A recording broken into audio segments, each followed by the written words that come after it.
Hi, everybody. You're listening to Comics and History, episode number 127 Coalition Comics, The Power Company. And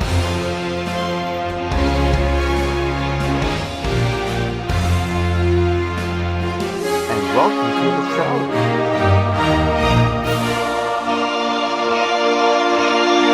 I am your host, Brian J. Rygate, and class is back in session.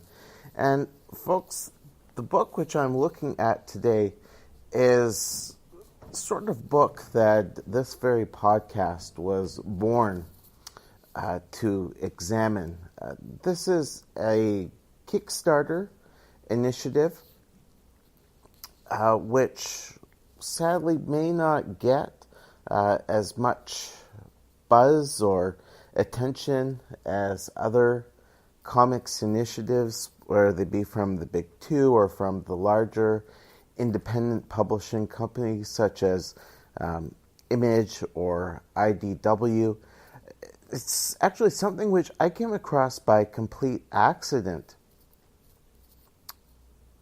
Coalition Comics has a Facebook page which you can go over and check out. The full name is Coalition Comics, The Power Company, and I need to remember to put a link to their Facebook page in the show notes for this episode. And when they were putting together their initial Kickstarter and looking for greater attention from the broader fandom across social media, they actually posted a link on one of the Canadian comic superheroes Facebook pages which I follow.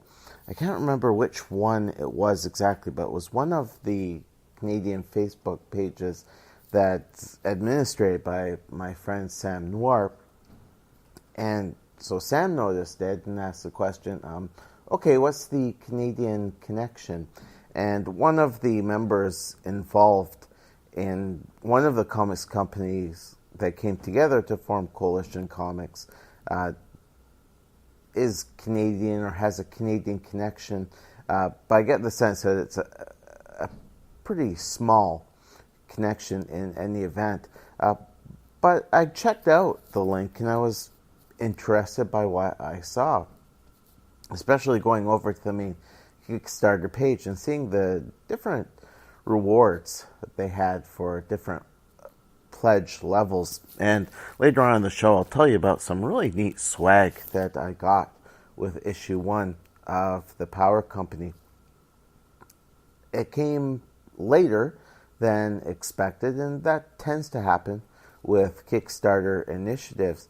But after reading this book, I said, wow, I've got some free time on my own here. I should really talk about this book because it's something which, hopefully is being talked about on at least a couple of other comics podcasts. But if not, I'm certainly happy to talk about The Power Company issue 1 from Coalition Comics.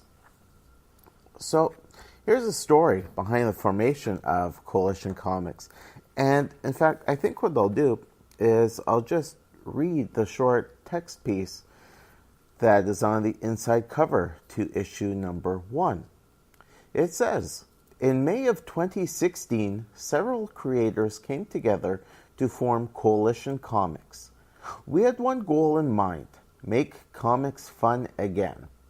We wanted to bring that magic back to comics, to have readers experience that feeling of magic and awe from when they first opened a comic.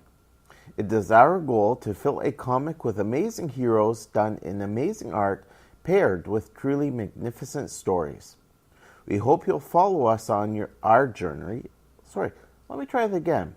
We hope you'll follow us on our journey, learn more about each of us and our creations. And they just noted that you can go to Facebook, look up Power Company Comic. On Twitter, you can find them through @Coalition Comics.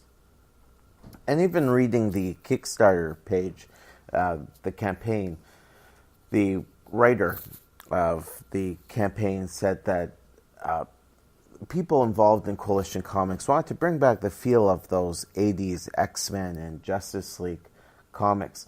And I would argue that to a fair degree, they have been successful in doing that. And so I'll talk about that after my synopsis of this opening issue.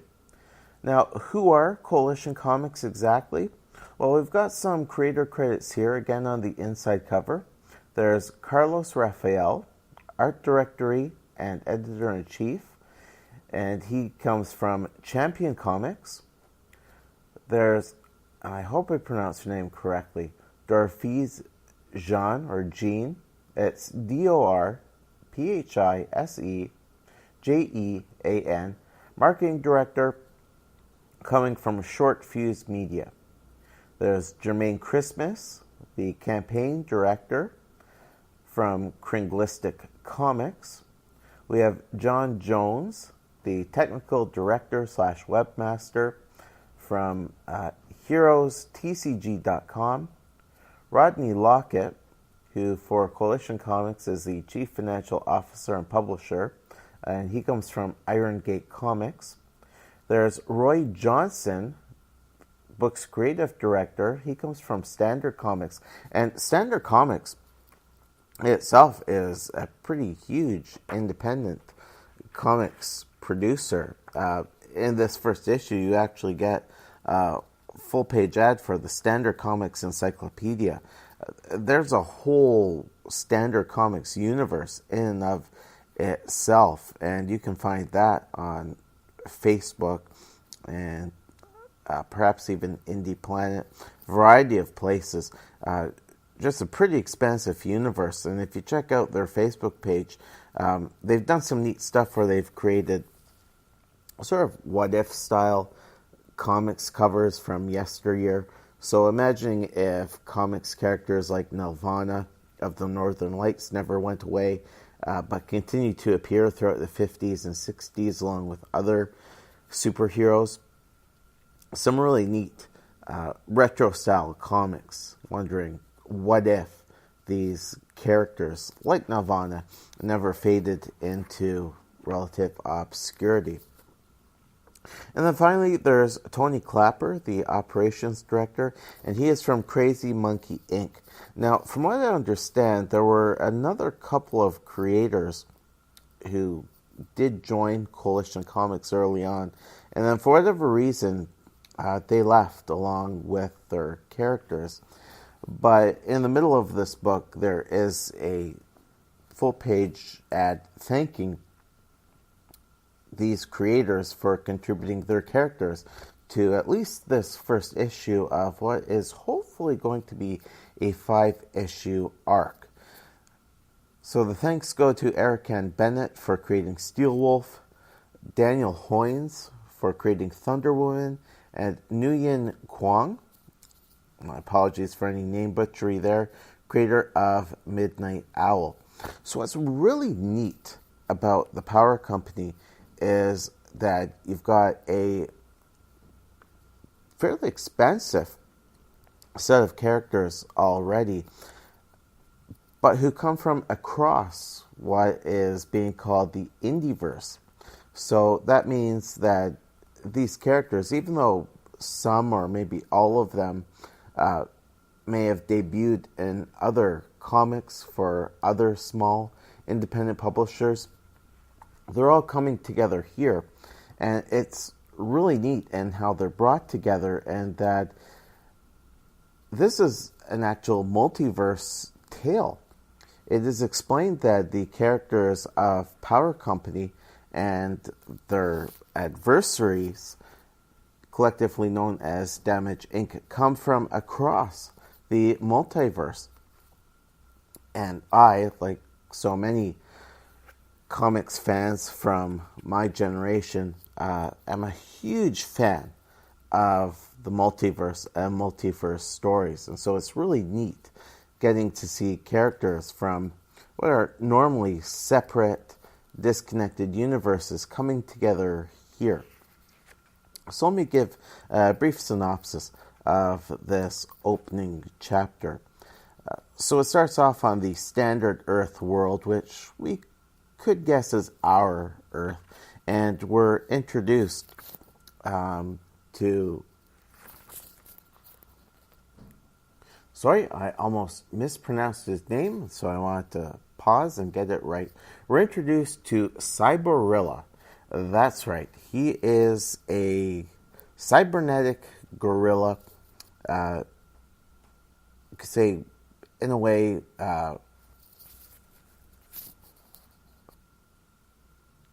second brain freeze, let's admit. I'm sorry, folks. Cyberilla, very much like Gorilla Grodd, you could say, from The Flash and DC. But here, this gorilla, this simian, clearly has a number of cybernetic enhancements. And at this point, we're not really quite sure where he gets his heightened intelligence from. Maybe it is from some of those cybernetic enhancements, or maybe he's just a very advanced, highly evolved gorilla, and those cybernetic enhancements are purely to replace damaged limbs and to augment his strength. But it's Cyberilla who goes about building a Legion of Doom type team who he calls Damage Inc. And so he goes across the universe, a multiverse, and he collects the following: the Necromage, Poison Arrow, Brimcoal, Sebek the Magi, Abominus, Priestess Danielle, and Overcast. And Damage Inc., as we could expect, are certainly intent on world domination. But for Cyberilla, his ultimate goal is to break into the sanctum of one Professor Bizarre and steal all of the items, the technology, the mystical items and artifacts that Professor Bizarre has collected over the years. And so it's this impending attack on his sanctum which leads Professor Bizarre to put out a call throughout the multiverse and to assemble a group of champions who will protect the Earth and protect his inner sanctum. So we get the following characters who become the founding members of the Power Company. There's Metalmorph, a powerful shapeshifter made of metal. Victory, an acolyte of the goddess Nike. The leader of men, dubbed 5-Star. The mighty elemental Forecast. The aquatic wonder christened Killer Whale. And the dynamic speedster who calls himself Crimson Streak. So this is a team that is assembled to combat Damage Inc. Power Company also picks up an interesting founding member. Her name is Spirit, and her grandmother Danielle is actually recruited by Cyberilla to be part of Damage Inc. So, really neat connection between the two teams and some family conflict going in to the story. So we see in this opening chapter that Damage Inc. Already a pretty well-oiled machine, and they laid down some pretty heavy damage to the downtown core. The members of Damage Inc., for their part, certainly try to combat the individual members of Damage Inc. and to contain the amount of damage to protect the general citizenry, but it becomes quite clear that they're not so effective a team as Damage Inc. is. It's following the concept of a newly assembled team